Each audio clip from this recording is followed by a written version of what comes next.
Hello students, आज हम exercise 13.3 start करेंगे, बायस थ्योरम एंड इट्स एप्लीकेशन। सबसे पहले तो इसमें डेफिनेशन है लॉ ऑफ टोटल प्रोबेबिलिटी की। ठीक है, तो अगर आपके पास एन इवेंट्स हैं, let E1 E2 and so on up to En be any mutually exclusive and exhaustive events associated with the random experiment. ठीक है, and let E be an event that occurs with some EI, then probability of occurrence of event E is equal to probability of E by E1 into probability of E1 plus probability of E by E2 into probability of E2 plus and so on plus probability of E by En into probability of En। ठीक है, तो जो right side में जो ये सम है, इस sum को हम कॉम्पैक्ट फॉर्म में, शॉर्ट फॉर्म में, समेशन की फॉर्म में ऐसे लिख सकते हैं, probability of E by EI into probability of EI where I varies from 1 to n। ठीक है, जैसे यहाँ पे probability of E by E1 is equal to probability of, ये जो डिवाइड का साइन है ना, ये स्ट्रेट करके भी लगा सकते हैं, थोड़ा सा तिरछा करके भी लगा सकते हैं, आपकी चॉइस है। तो ये आपका लॉ ऑफ टोटल प्रोबेबिलिटी है, लॉ ऑफ टोटल प्रोबेबिलिटी है। इसका ये फार्मूला आपको लर्न करना है। ये फार्मूला अगर आपको लर्न है तो बायस थ्योरम स्टेटमेंट भी आपको अच्छे से याद हो जाएगी। ठीक है, तो इसके ऊपर अगर हम इस फार्मूले के ऊपर अगर हम एक एग्जांपल करें, क्वेश्चन करें, ठीक है, क्वेश्चन अगर हम करें इसके ऊपर कि देयर आर 3 अर्न्स, 3 बैग हैं, एक बैग में 3 वाइट्स 2 ब्लैक बॉल्स हैं और दूसरे वाले में 2 वाइट एंड 3 ब्लैक बॉल्स हैं। ठीक है, और एक में 1 ब्लैक और 4 वाइट बॉल्स हैं, 3 थैले हैं, उनमें इस तरीके की बॉल्स रखी हुई हैं। तो there is equal probability of each urn being chosen. तो तीनों बैगों को अगर हम चूज़ करें तो उनके चूज़ करने की जो प्रोबेबिलिटी है वो क्या इक्वल है। तो 1 ball is drawn from an urn chosen at random. ठीक है, जो एक बैग चूज करने के बाद उसमें से एक बॉल निकाली गई रैंडमली, तो इस बात की आपको प्रोबेबिलिटी निकालनी है कि जो निकाली गई वो बॉल है ना, वो वाइट बॉल है। तो सबसे पहला काम तो आपको क्या करना पड़ेगा, 3 जो बैग्स हैं उनमें से एक बैग को आपको चूज करना पड़ेगा। तो 3 बैग्स हैं तो आपने 3 इवेंट्स डिफाइन कर लिए, let E1 E2 and E3 be the 3 events of choosing the first, second and third urn respectively. तो पहले वाले अर्न को चूज करने की प्रोबेबिलिटी क्या होगी, 1/3। दूसरे वाले को भी चूज करने की 1/3 होगी, तीसरे वाले को चूज करने की भी 1/3 होगी। 1/3 क्यों होगी, क्योंकि 3 बैग हैं, कोई सा भी एक चूज करोगे तो वो तो फेवरेबल आउटकम, बटे में टोटल कितने आ गए 3। ठीक है, अगर 2 बैग होते तो हर एक की क्या होती 1/2। अगर हर एक बैग को चूज करने की जो प्रोबेबिलिटी अगर वो इक्वल होती तो ठीक है, आपको वाइट बॉल मिल जाए इस बात की प्रोबेबिलिटी निकालनी है। तो वो जो इवेंट हो उस इवेंट को आपने क्या नाम दे दिया, E. Let E be the event that a white ball is drawn. Then तो सबसे पहले अब आपको क्या करना है यहाँ पे, अब जैसे आपने लॉ ऑफ टोटल प्रोबेबिलिटी याद कर रखा है, कर लिया होगा, तो जैसे यहाँ पे probability of E by E1 into probability of E1, देखो आपने probability of E1 probability of E2 probability of E3 तो निकाल ली, तो probability of E by E1 probability of E by E2 ये भी निकालनी है। तो जैसे यहाँ पे probability of E by E1 निकालना है आपको, probability of E by E1 का क्या मतलब है, probability of drawing A white ball. E event क्या था, वाइट बॉल निकलने की प्रोबेबिलिटी। तो when event E1 is already occurred, event E1 क्या था कि आपने कौन सा बैग चूज किया, फर्स्ट बैग, तो यानी कि यहाँ पे आप प्रोबेबिलिटी निकाल रहे हो वाइट बॉल निकालने की। कब निकाल रहे हो, जब आपने कौन सा बैग चूज किया, आपने फर्स्ट बैग। तो फर्स्ट बैग में वाइट बॉल कितनी है, 3। फर्स्ट बैग में वाइट बॉल कितनी है, 3 है, ये रही। तो टोटल कितनी हो जाएंगी, 3 + 2 5, 3/5। ऐसे ही आपने probability of E by E2 second bag में वाइट बॉल 2 है, टोटल 5 है। थर्ड बैग में वाइट बॉल 4 है, टोटल बॉल कितनी थर्ड बैग में 5। तो probability of E by E3 क्या आ गया आपका 4/5। तो by law of total probability आपने फॉर्मूला अप्लाई कर दिया यहाँ पर, probability of event equal to probability of E by E1 into probability of E1 plus probability of E by E2 into probability of E2 plus probability of E by E3। यहाँ पे सारी value fit करके calculation solve कर ली, तो solve हो गया, आपका क्या आंसर आ जाएगा यहाँ पर 3/5 आ जाएगा। ठीक है, इसके बाद नेक्स्ट स्टेटमेंट है आपकी बायस थ्योरम की। स्टेटमेंट वही जो लॉ ऑफ टोटल प्रोबेबिलिटी की थी, बस यहाँ पे फार्मूला चेंज हो जाएगा। तो आपके पास अगर n इवेंट्स हैं तो let E1 E2 and E3 E and so on up to En be an mutually exclusive and exhaustive events associated with a random experiment and let E be the any event that occurs with some EI। Then अब इसको याद करने कैसे याद करोगे आप, सबसे पहले ये जो फॉर्मूला है जो बायस थ्योरम का, इसकी जो राइट हैंड साइड है और उसका जो डिनोमिनेटर है वो आपको याद करना है। पहले वो याद होगा तो सारा फार्मूला याद हो जाएगा। नीचे वाला हिस्सा याद करना राइट साइड का, और नीचे वाला हिस्सा क्या आपका लॉ ऑफ टोटल प्रोबेबिलिटी है, जो अभी आपने किया था प्रीवियस पेज पे, समेशन की फॉर्म में लिखा हुआ ना यहाँ पे, law of total probability, probability of E by EI into probability of EI। ठीक है, डिनोमिनेटर में ये है, न्यूमरेटर में भी यही है, देखो राइट साइड में। बट्स वहाँ से क्या रिमूव कर दिया आपने, समेशन साइन हटा दिया ऊपर से, नीचे समेशन, नीचे तो पूरा लॉ ऑफ टोटल प्रोबेबिलिटी है, ऊपर से समेशन साइन आपने हटा दिया, ठीक है। और फिर यहाँ पे जो मैंने सर्कल के अंदर लिखा ना probability of E by E I, left side में ई आई और ई की पोजीशन आपस में क्या कर दिया आपने, चेंज कर दी, फिर आई वेरीज फ्रॉम 1 to n। तो इस तरीके से आप इसको याद कर सकते हैं बायज थ्योरम की जो स्टेटमेंट है उसको। जब हम क्वेश्चन करेंगे तो क्वेश्चंस में जैसे इवेंट ई आएगा, इसमें इवेंट ई हमें कौन से वाला लेना है, तो स्टेटमेंट में ये लिखा रहा करेगा, ये पहचान है थोड़ी सी कि इट इज़ फाउंड दैट या फिर इट हैपन्स और गिवन दैट, तो वो वाले जो इवेंट होंगे उनको आप क्या कहा करोगे, इवेंट ई कहा करोगे, ठीक है। तो जैसे यहाँ पे फर्स्ट क्वेश्चन है इस एक्सरसाइज का 13.3 का, तो एक बैग है उसमें 5 रेड बॉल हैं और 5 ब्लैक बॉल्स हैं। तो सबसे पहले क्या किया गया, स्टेटमेंट में क्या लिखा हुआ है कि एक बॉल को निकाला, उसका कलर नोट करके वापस रख दिया। जब आप एक बॉल को निकालोगे तो वो रेड कलर की बॉल भी हो सकती है और ब्लैक कलर की बॉल भी हो सकती है। तो जिसने क्वेश्चन बनाया वो ये कह रहा है एक बॉल को निकाला, जब हमने कलर नोट किया ना तो उसी कलर की हमने फिर 2 बॉल और रख दी उसमें। तो सबसे पहले आपने जो बॉल को निकाला वो निकाली गई बॉल रेड भी हो सकती है और ब्लैक भी हो सकती है। तो let E1 be the event that a red ball is drawn in first attempt, और E2 आपने वो इवेंट डिफाइन कर लिया कि जो ब्लैक बॉल निकाली गई फर्स्ट अटैम्प्ट में, ठीक है। तो रेड बॉल निकली हो या ब्लैक बॉल निकली हो जो आपने पहली बार निकाली थी और वापस रख दी उसका कलर नोट करने के बाद, तो अब आप यहाँ पे क्या करोगे, 2 बॉल और रख दोगे, जिस कलर की आपने निकाल के देखी थी ना एक बॉल, उसी कलर की 2 बॉल रख दोगे। तो यहाँ पे 2 केस बनेंगे। अगर निकाली गई बॉल आपने जो शुरू में एक निकाली थी अगर वो रेड कलर की, तो बैग में आप कितनी बॉल रख दोगे, 2 रेड कलर की बॉल रख दोगे। दूसरा केस क्या बनेगा, अगर पहली बार जो आपने एक सिंगल बॉल निकाली थी कलर नोट करने के लिए, अगर वो ब्लैक है तो 2 बैग रख दोगे, 2 बॉल रख दोगे बैग में, ठीक है। प्रोबेबिलिटी किस चीज़ की निकालनी है आपने, 2 बॉल रखने के बाद बैग में जिस भी कलर की रखी गई होंगी इन 2 केसों के अकॉर्डिंग, तो आपको प्रोबेबिलिटी किस बात की निकालनी है। फिर एक बॉल और निकाली गई, 2 बॉल रखने के बाद वो निकाली गई बॉल रेड होगी, इस बात की प्रोबेबिलिटी निकालनी है। तो ई जो इवेंट आपने डिफाइन कर लिया कि निकाली गई बॉल क्या है आपकी, रेड बॉल है, तो प्रोबेबिलिटी ऑफ इवेंट E1 क्या होएगी, 5/10, क्योंकि 5 बॉल है ना red ball, 5/10। Probability of E2 भी क्या आएगी, 5/10, 5 ब्लैक बॉल है, कोई एक निकलेगी तो 5/10 ब्लैक बॉल निकलने की प्रोबेबिलिटी, ठीक है। तो अगर आपने पहले जो स्टार्टिंग में एक बॉल रेड निकाली थी, एक बॉल जो आपने निकाली उसका कलर अगर रेड है तो आपने 2 रेड कलर की बॉलें रख दी बैग में, तो टोटल बॉल कितनी हो जाएंगी बैग में, 12, और रेड कलर की टोटल बॉल कितनी हो जाएंगी, 7। तो probability of E by E1 क्या आ जाएगी, 7/12, ठीक है। तो probability of E by E1 आ गई 7/12। ऐसे ही probability of E by E2, अगर ब्लैक बॉल की बॉल आपने 2 रखी बैग में तो रेड कलर की बॉल निकालनी, प्रोबेबिलिटी निकालनी है आपने, ठीक है। जब आपने टोटल बॉल कितनी रख दी ब्लैक कलर की बैग में, अलग से 2 बॉल रख दी, तो टोटल बॉल तो कितनी हो जाएंगी, 12, लेकिन रेड कलर की तो 5 ही रहेंगी ना, तो 5/12। तो लॉ ऑफ टोटल प्रोबेबिलिटी से probability of event is equal to probability of E by E1 into probability of E1 plus probability of E by E2 into probability of E2। ये सारी value यहाँ पे रख के कैलकुलेशन सोल्व कर लेना। Solve हो गया, आपका क्या आंसर आ जाएगा, 1/2 आंसर आ जाएगा, ठीक है। इसके बाद नेक्स्ट है आपकी नेक्स्ट जो क्वेश्चन है आपका सेकंड क्वेश्चन है, नेक्स्ट जो आपका है वो सेकंड क्वेश्चन है एक्सरसाइज 13.3 का, कि एक बैग है, उस बैग में 2 बैग हैं, इसमें एक बैग में तो क्या है 4 रेड और 4 ब्लैक बॉल हैं, जो सेकंड बैग है उसमें 2 रेड हैं और 6 ब्लैक बॉल्स हैं। तो रैंडमली पहले एक बैग को चूज किया गया, तो जो पहले वाले बैग को सिलेक्ट करेंगे हम, वो जो इवेंट होगा उसको आपने E1 नाम दे दिया, सेकंड बैग को सिलेक्ट करोगे उस इवेंट को आपने E2 कह दिया। बैग चूज करने के बाद फिर क्या किया गया, एक बॉल निकाली गई, तो निकाली गई बॉल रेड होगी, वो जो इवेंट हो, इट इज़ फाउंड दैट जो बॉल हमने निकाली वो रेड बॉल है, तो वो जो इवेंट हो उस इवेंट को आपने क्या नाम दे दिया, ई नाम दे दिया। तो प्रोबेबिलिटी ऑफ इवेंट E1 क्या आ जाएगी, 1/2, क्योंकि तो एक पहले वाला बैग चूज किया 1/, में टोटल बैग कितने हैं 2, 1/2, ऐसी प्रोबेबिलिटी ऑफ इवेंट E2 आ गई 1/2, ठीक है यहाँ तक।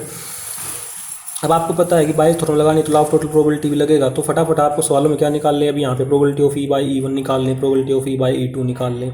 तो probability of E by E1, probability of E by E1 का मतलब क्या है, probability of drawing A red ball when it is drawn from first bag, first bag में रेड बॉल कितनी है 4, बट में टोटल बॉल कितनी है 4 + 4 8, 16 के क्या आ गया 1/2। यहाँ पे probability of E by E2 निकालना, probability of E by E2 का मतलब क्या है, हमें प्रोबेबिलिटी निकालनी रेड बॉल निकालने की, कब, जब वो सेकंड बैग में से निकली हो। सेकंड बैग में रेड बॉल कितनी है 2, टोटल कितनी होगी 6 और 2 8, 16 के क्या आ गया 1/4। तो इस क्वेश्चन में आपको निकालना क्या है, find the probability that the ball is drawn from the first bag, ठीक है। जो बॉल फर्स्ट बैग में से निकली इस बात की प्रोबेबिलिटी निकालनी है आपने।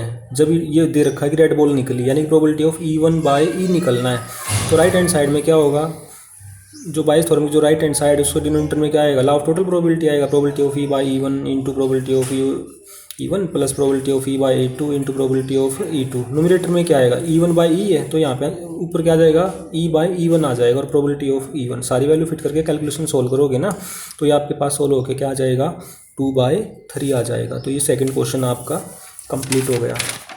नेक्स्ट है आपका क्वेश्चन नंबर थर्ड। जो थर्ड क्वेश्चन में है उसमें क्या है, जो थर्ड क्वेश्चन है ना, किसी कॉलेज में स्टूडेंट्स हैं उनमें से 60% स्टूडेंट तो हॉस्टल में रहते हैं और जो 40% स्टूडेंट हैं वो डे स्कॉलर हैं। तो आपने दो इवेंट डिफाइन कर लिए, let E one be the event that student resides in hostel and E two be the event that student is a day scholar. ठीक है, चाहे हॉस्टलर हो कोई स्टूडेंट या डे स्कॉलर हो। फिर क्वेश्चन में गिवन है कि ये फाउंड किया गया कि जो भी स्टूडेंट है ना, कुछ स्टूडेंट्स के द्वारा ए ग्रेड प्राप्त किया गया, तो वो जो इवेंट हुआ उस इवेंट को आपने क्या नाम दे दिया, ई नाम दे दिया।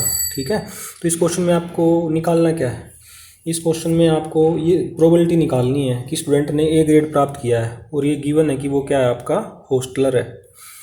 ठीक है, नहीं स्टूडेंट ने ई ग्रेड प्राप्त किया ये बात तो गिवन है, प्रोबेबिलिटी इस बात की निकालनी है कि वो जो स्टूडेंट है ना बेटे वो हॉस्टलर है, यानी कि हॉस्टल में रहता है और उसके द्वारा ई ग्रेड प्राप्त की गई, यानी probability of E one by E निकालना है। तो सबसे पहले तो आपने वो स्टूडेंट हॉस्टलर होगा उसकी बात की प्रोबेबिलिटी क्या होगी, 60% बच्चे रहते हैं हॉस्टल में, क्वेश्चन में गिवन है तो 60/100 सोल्व हो गए, 3/5 आ गया। 40% बच्चे डे स्कॉलर हैं तो 40/100 सोल्व हो गए, 2/5 आ गया ई इवेंट ई टू की प्रोबेबिलिटी। अब फटाफट क्या निकालोगे, probability of E by E one, probability of E by E two, ये भी क्वेश्चन में दे रखी हैं, लैंग्वेज की फॉर्म में दे रखी हैं कि जो प्रोबेबिलिटी होगी कि कोई स्टूडेंट ए ग्रेड प्राप्त करेगा जब वो स्टूडेंट अगर हॉस्टलर है तो ऐसे स्टूडेंट कितने 30%, ये भी दे रखा क्वेश्चन में। तो 30% का मतलब 30/100 सोल्व हो गए, 3/10 आ गया। और इस बात की प्रोबेबिलिटी कि कोई जो स्टूडेंट है ए ग्रेड प्राप्त करेगा और वो स्टूडेंट डे स्कॉलर है, इस बात की प्रोबेबिलिटी भी क्वेश्चन में दे रखी है 20%, यानी 20/100, यानी सोल्व हो गया क्या आ गया 1/5। तो इस क्वेश्चन में फिर आपको क्या निकालना है, probability of E one by E निकालना है। तो राइट साइड में क्या होगा, डिनोमिनेटर में law of total probability, probability of E by E one into probability of E one plus probability of E by E two into probability of E two. ऊपर क्या आएगा, जो यहाँ पे ना probability of E one by E आपको निकालना है, ई वन और ई की पोजीशन चेंज कर दो, probability of E by E one into probability of E one, सारी वैल्यू यहाँ पे सिम रख के और कैलकुलेशन एलसीएम वगैरह लेके सोल्व करोगे ना तो ये आपका क्या आंसर आ जाएगा, 9/13 आ जाएगा। ठीक है, तो ये क्वेश्चन नंबर आपका थर्ड कंप्लीट हो गया। नेक्स्ट है आपका क्वेश्चन नंबर 4 है। क्वेश्चन नंबर जो 4 है आपका, उसमें क्या है,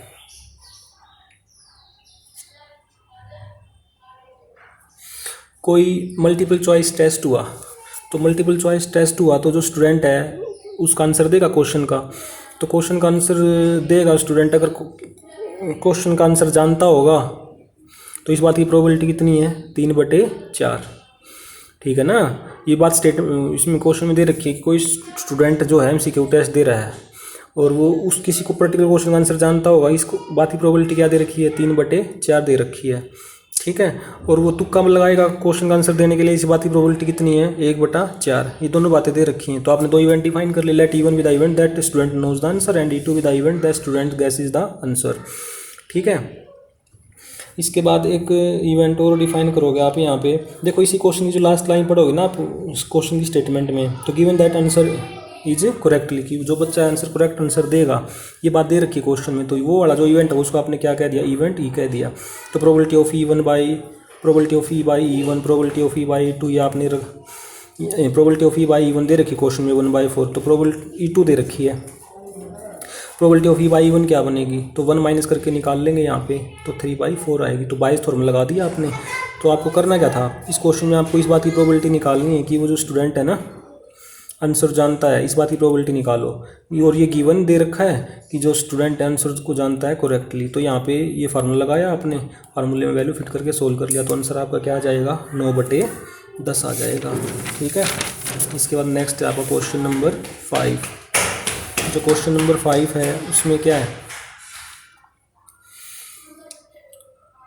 एक लेबोरेटरी में ना ब्लड टेस्ट किया जाता है। ठीक है, तो किसी पर्सन को डिजीज़ होगा या नहीं होगा टेस्ट से ही पता लगेगा। तो ईवन इवेंट आपने वो डिफाइन कर लिया कि पर्सन को डिजीज़ है, और ई टू आपने वो इवेंट डिफाइन कर लिया कि पर्सन को डिजीज़ नहीं है। ठीक है, तो और एक इवेंट और ये गिवन है, इस क्वेश्चन में आपको क्या निकालना है, what is the probability that a person has a disease given that his test result is positive. देखो गिवन दैट आ गया, इज फाउंड दैट आ गया, तो वो वाला जो इवेंट है उस इवेंट को आप क्या डिफाइन करोगे, ई डिफाइन करोगे। Let E one with E with the event that blood test is positive. अच्छा, प्रोबेबिलिटी ऑफ ई1 कि पर्सन को डिजीज है, इस बात की प्रोबेबिलिटी क्वेश्चन में लिखी हुई है 0.1%। परसेंट का साइन हटा के सोल्व करोगे तो 0.001 आ जाएगा। प्रोबेबिलिटी ऑफ ई2 इवेंट क्या आएगी, डिजीज होने की और ना होने की प्रोबेबिलिटी का सम 1 होता है ना, तो प्रोबेबिलिटी ऑफ ई2 क्या आ जाएगी 1 माइनस ये वाली माइनस कर देंगे 0.999 आ जाएगी। ठीक है, और क्वेश्चन में ये भी दे रखा है probability of E by E1 99%। Percent का साइन बताओगे तो 99/100 यानी 0.99 आ जाएगा। Probability of E by E1 देने का मतलब ये कि क्वेश्चन में लैंग्वेज में लिखा हुआ है कि प्रोबेबिलिटी है ना किसी पर्सन को डिजीज़ है, इस बात की प्रोबेबिलिटी को अगर हम निकालें और जब ये बात दे रखी हो, यानी कि probability of E by E1 का मतलब क्या है, इस बात की प्रोबेबिलिटी दे रखी है कि जो पर्सन का टेस्ट, किसी पर्टिकुलर पर्सन का जो ब्लड टेस्ट है वो पॉजिटिव आएगा, इस बात की प्रोबेबिलिटी जब वो पर्सन एक्चुअल में उसको डिजीज़ है तो वो वाली बात दे रखी है। और probability of E by two आपने निकाल लिया, फिर आपने बायस थ्योरम लगाई। इस क्वेश्चन में आपको निकालना क्या था, इस क्वेश्चन में आपको निकालना probability of E1 by E निकालना है। ठीक है, probability of E1 by E, probability of E1 निकालनी है, मतलब उस पर्सन को एक्चुअल में डिजीज़ है इस बात की प्रोबेबिलिटी निकालनी है जब ये बात दे रखी है कि उसका जो ब्लड टेस्ट है वो क्या है, पॉजिटिव है। तो इस राइट हैंड साइड में डिनोमिनेटर में तो क्या आ जाएगी, Bayes probability, law of total probability आ जाएगा, probability of E by E one into probability of E one plus probability of E by E two into probability of E two. और यहाँ पे न्यूमरेटर में क्या आ जाएगा, यहाँ पे ई1 बाई ई है तो ई बाई ई1 आ जाएगा और प्रोबेबिलिटी ऑफ ई1। सारी वैल्यू आपके पास है, यहाँ पे रख के कैलकुलेशन सोल्व कर लेना, तो सोल्व होकर आपके पास ये क्या आ जाएगा 22/133 आ जाएगा। ठीक है, इसके बाद नेक्स्ट है आपका क्वेश्चन नंबर 6। जो क्वेश्चन नंबर 6 है उसमें क्या है, 3 टाइप से कॉइन दे रखे हैं। एक कॉइन तो कैसा है, 2 हेडेड कॉइन है, मतलब दोनों साइड उसके हेड है। और दूसरे वाला कॉइन कैसा, बायस्ड कॉइन है। ठीक है, और तीसरे वाला कॉइन जो है वो कैसा है, अनबायस्ड कॉइन है। 3 टाइप के कॉइन दे रखे हैं स्टेटमेंट में। तो जो आपका 2 हेडेड कॉइन है, अगर आपने वो इवेंट चूज किया, यानी 3 टाइप के सिक्के हैं उनमें से एक सिक्का चूज करना आपको, तो एक सिक्के को चूज करने की प्रोबेबिलिटी क्या होगी 1/3 1/3 1/3। तो पहले वाले को सिक्के को अगर हम चूज करेंगे उस इवेंट को इवन कह दिया, यानी कि कैसे 2 हेडेड कॉइन को अगर चूज कर रहे हैं। ठीक है, बायस्ड कॉइन को अगर चूज कर रहे हैं तो वो जो इवेंट होगा उसको ई2 कह दिया। और थर्ड इवेंट क्या आपका, अनबायस्ड कॉइन को अगर चूज कर रहे हैं तो उस इवेंट को आपने क्या कह दिया, ई3। ठीक है, चूज करने के बाद क्या हो गया, उसको टॉस किया गया, तो it is found that the coin shows up head, तो वो जो इवेंट है उसको आपने क्या नाम दे दिया, ई नाम दे दिया। तो फटाफट यहाँ पे क्या करोगे, probability of E by E1. Probability of E by E1 का क्या मतलब है, आप इस बात की प्रोबेबिलिटी निकालोगे कि वो जो कॉइन है वो हेड शो करेगा। जब ये बात दे रखी है कि वो कॉइन 2 हेडेड है तो ये कन्फर्म है कि ये तो होगा ही, हेड तो आएगा ही आएगा, तो ये सर्टेन इवेंट होगा, तो इसकी प्रोबेबिलिटी यहाँ पे क्या आ जाएगी, 1 आ जाएगी। ठीक है, और सेकंड में क्या, probability of E by E2, probability of E by E2, यानी कि इस बात की प्रोबेबिलिटी अगर आप निकालना चाहते हो कि वो जो कॉइन हेड को शो करेगा जब वो कॉइन 75% अनबायस्ड है, तो 75% का मतलब 75/100 सोल्व करोगे 3/4 आ जाएगा।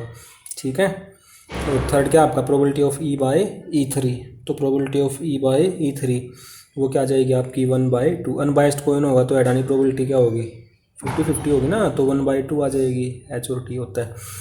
फिर आपने यहाँ पे बायस थ्योरम लगाई। तो आपको इस क्वेश्चन में करना है क्या, आपको इस क्वेश्चन में ये निकालना कि भाई what is the probability that it was 2 headed coin, ये जो कॉइन है वो 2 हेडेड कॉइन होगा, इस बात की प्रोबेबिलिटी निकालो। Given that coin shows head, यानी कि probability of E1 by E निकालना है आपने।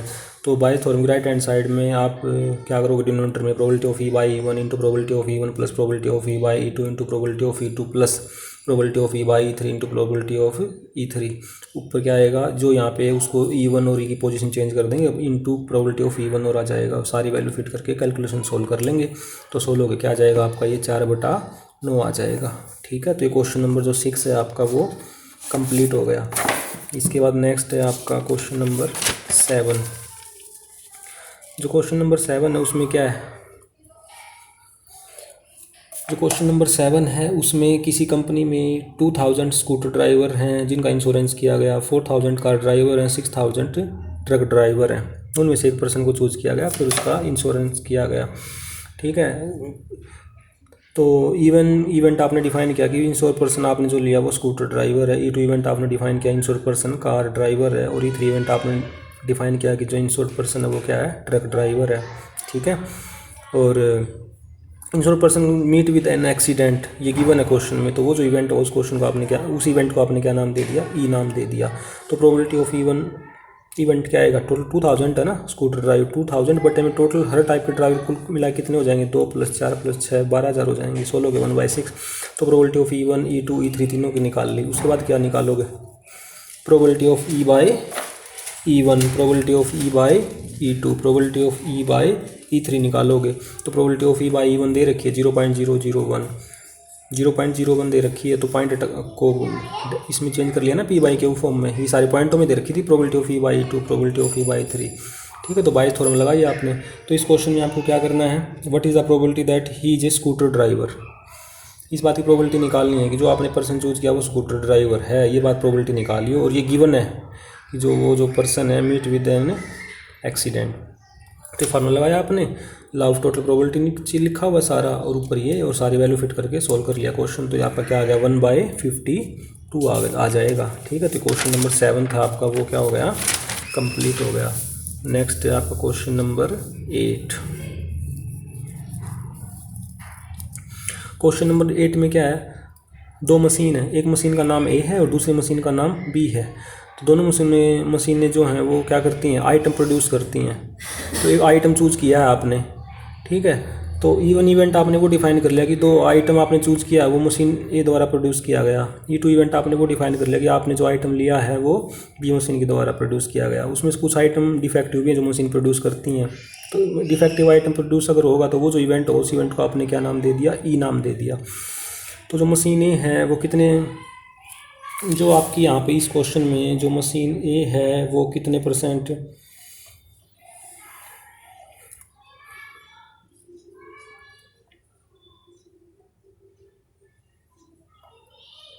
ये मशीन 60% आइटम को प्रोड्यूस करती है। ठीक है। तो प्रोबेबिलिटी ऑफ इवेंट E1 क्या हो जाएगी, 60% यानी 60/100। और B मशीन कितना आइटम प्रोड्यूस करती है, 40% यानी 40/100। तो 16 के क्या आ जाएगा, 2/5। आल्सो क्वेश्चन में ये और दे रखा है कि 2% of the item produce by machine A were defective. ठीक है। तो यानी प्रोबेबिलिटी ऑफ E/E1 2% यानी 2/100, और 1% मशीन B के द्वारा जो आइटम है वो डिफेक्ट हो जाते हैं, यानी प्रोबेबिलिटी ऑफ E/E2 दे रखी है 1/100। तो इस क्वेश्चन में आपको क्या निकालना है, it is found to be the defective, what is the probability that it was produce by machine B। Machine B वाला जो इवेंट है उसको क्या नाम दे रखा है, E2 नाम दे रखा। तो यहाँ पे क्या आएगा, probability of event E2 by E, ये आपको निकालना है। ठीक है। तो राइट हैंड साइड में यहाँ पे क्या आएगा, ऊपर प्रोबेबिलिटी E/E2 हो जाएगा और प्रोबेबिलिटी ऑफ E2, नीचे क्या आएगा, probability of E/E1 into probability of E1 plus probability of E/E2 into probability of E2। तो सारी यहाँ पे वैल्यू फिट करके कैलकुलेशन सिंप्लीफाई कर लेंगे। तो ये आपका क्या आ जाएगा, 1/4 आ जाएगा। ठीक है। 9th क्वेश्चन में क्या है कि दो पर्सन है, दो ग्रुप हैं, वो कम्पीट कर रहे हैं बोर्ड ऑफ डायरेक्टर में पोजीशन को प्राप्त करने के लिए। जो फर्स्ट ग्रुप है वो विन हो जाएगा, उस बात की प्रोबेबिलिटी क्या है, 0.6। जो सेकंड ग्रुप होगा उस बात की प्रोबेबिलिटी क्या है आपकी, 0.4। ठीक है। Further if the first group win the probability of introducing a new product, कोई भी पहला ग्रुप जीतेगा तो नया प्रोडक्ट लॉन्च होगा, इस बात की प्रोबेबिलिटी 0.7 है। दूसरा ग्रुप अगर जीतेगा नया प्रोडक्ट लॉन्च होगा उस बात की प्रोबेबिलिटी 0.3 है। If the second group win find the probability that the new product introduce by the second group. तो यहाँ पे दो ग्रुप की बात आई। ठीक है। तो जो पहला ग्रुप अगर विन होगा तो उस इवेंट को आपने E1 कह दिया, दूसरा ग्रुप अगर जीतेगा उस इवेंट को आपने E2 कह दिया। ठीक है। चाहे कोई भी ग्रुप जीते, नया प्रोडक्ट भी लॉन्च होना है तो जो नया प्रोडक्ट लॉन्च होगा उस इवेंट को आपने E कह दिया। प्रोबेबिलिटी ऑफ E1 दे रखी है सवाल में, प्रोबेबिलिटी ऑफ E2 दे रखी है, फिर प्रोबेबिलिटी ऑफ E/E1 दे रखी है 0.7। प्रोबेबिलिटी ऑफ E/E1 का मतलब क्या है, इस बात की प्रोबेबिलिटी दे रखी है कि नया प्रोडक्ट लॉन्च होगा। ठीक है। कब, अगर फर्स्ट ग्रुप जीता तो कितना, 0.7। ऐसे ये भी दे रखा प्रोबेबिलिटी ऑफ E/E2। तो इस क्वेश्चन में आपको क्या निकालना है, इस जो नया प्रोडक्ट लॉन्च होगा ना, सेकंड ग्रुप विन होगा, इस बात की प्रोबेबिलिटी निकालो।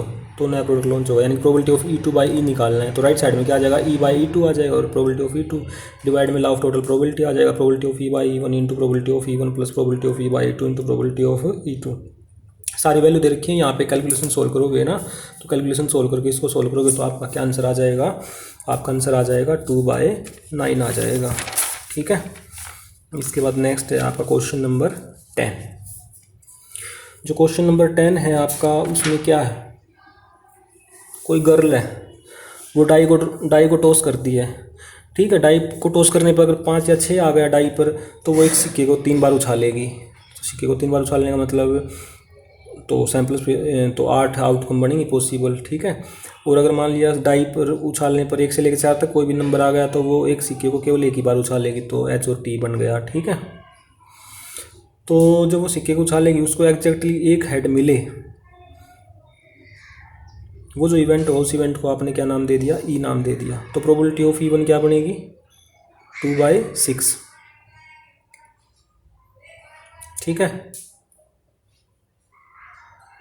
2/6 क्यों बनी, क्योंकि जब वो डाई को उछालेगी, 5 आ जाए चाहे 6 आ जाए, तो एक सिक्के को 3 बार उछालेगी। 3 बार उछालने पर एक ही हेड आए, केवल एक हेड आने का मतलब चाहे तो ये वाली बात हो जाए जो टिक लगा रखी, चाहे ये वाली बात ही नहीं में आ रहा ना, केवल एक हेड, तो 3 आउटकम होगी ना, ऐसी 2 आउटकम होगी। तो यहाँ पे क्या आ जाएगा आपका, 2/6 आ जाएगा। तो यहाँ पे कट के क्या आ जाएगा आपका, 1/3 आ जाएगा।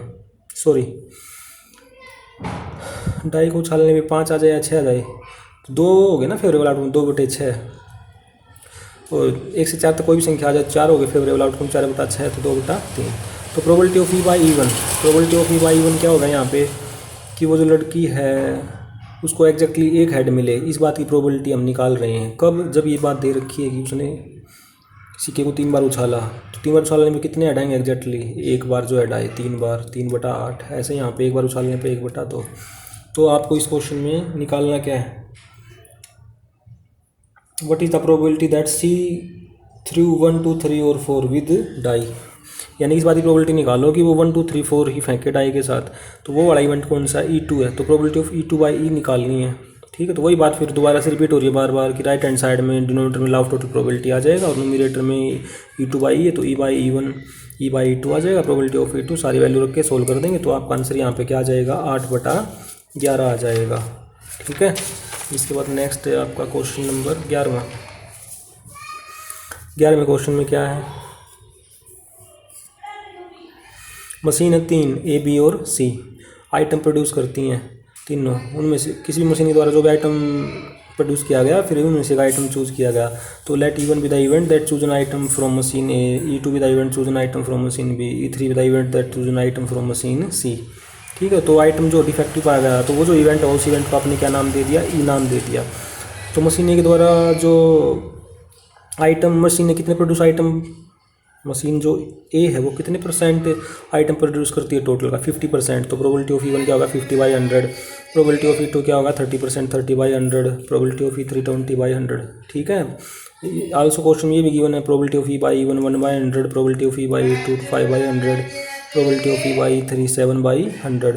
तो बाय बायस थ्योरम से। तो इस क्वेश्चन, ये जो आपका क्वेश्चन नंबर 11 है, इसमें आपको क्या करना है, इसमें आपको what is the probability that it was produce by machine A, यानी कि प्रोबेबिलिटी ऑफ E1/E निकालना है। तो राइट साइड में डिनोमिनेटर में, राइट हैंड साइड में जो डिनोमिनेटर होगा उसमें लॉ ऑफ टोटल प्रोबेबिलिटी लग जाएगा, और ऊपर यहाँ पे इनकी पोजीशन चेंज होकर प्रोबेबिलिटी ऑफ E1 एक्स्ट्रा लग जाएगा, और वैल्यू फिट करके सिंप्लीफाई कर देंगे। तो आपका क्या आंसर आ जाएगा, 5/34 आपका आंसर आ जाएगा।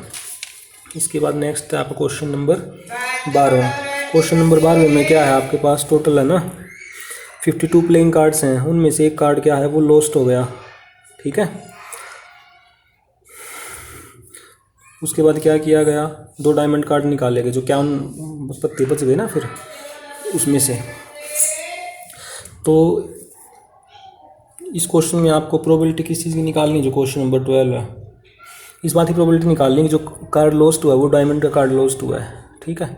तो let E1 be the event that lost card is diamond card, E2 be the event that lost card is no diamond card, और एक इवेंट ही डिफाइन कर लिया आपने। ठीक है। Drawing 2 diamond cards from the remaining cards. तो probability of E1 क्या हो जाएगी, डायमंड के कार्ड कितने होते हैं, 13, 13/52, 1/4 आ गया। प्रोबेबिलिटी ऑफ E2 क्या आएगी, प्रोबेबिलिटी ऑफ E2 मतलब डायमंड कार्ड नहीं होने चाहिए, मतलब 52 में से 13 हटा दो, 39/52, 3/4।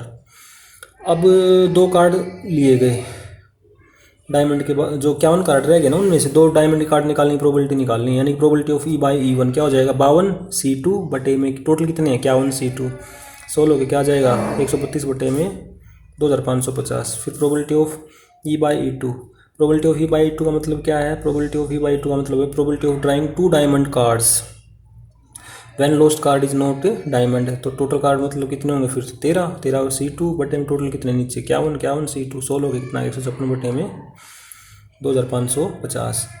तो फिर इसमें प्रोबेबिलिटी ऑफ E1/E निकालना है, फॉर्मूला अप्लाई कर दिया, वैल्यू फिट करके सोल्व कर लिया, तो यहाँ से क्या आ जाएगा आपका 11/50 आ जाएगा। तो क्वेश्चन नंबर आपका 12वां कंप्लीट हो गया। ठीक है, नेक्स्ट है आपका क्वेश्चन नंबर 13।